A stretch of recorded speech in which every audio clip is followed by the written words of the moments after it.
议员蔡小伟表示，自从疫情爆发以来，徛伫个公所第一线的李干事，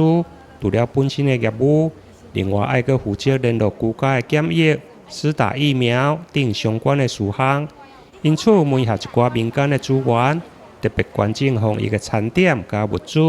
互东区的李干事加第一款的价收入户，由公所主任秘书陈俊达代表接收。今天非常感谢透过我成大的校友，以及我们朝日行善会，还有我们东区在地的台北口味米粉汤来捐赠它的餐点，防疫餐点。首先要给我们的区公所的李干事他们非常辛苦的每天都在打理这个施打疫苗的事情，还有防疫的工作甚至是宣导的卫教的部分。所以呢，我们透过防疫餐点来给予他们鼓励、加油打气。那另外呢，也非常感谢我们的朝日行善会和民间的资源一起捐赠，有干粮的部分，另外呢，也有这个生活用品的部分、生活物资的部分也是要针对我们的弱势朋友我想在这个疫情期间，我们还是不忘对于弱势朋友的关怀。自从85岁以上的老人开始施打疫苗后，我们的李干事可以说是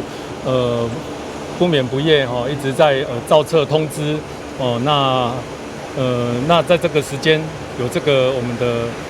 台北口味米粉汤，然后也有许先生朝日行善会他们想到说把物资还有餐点来致赠给我们的李干事，然后也把这些防疫的物资来透过我们发送到我们的低收入户家中。那在这边也代表市长、代表区长来向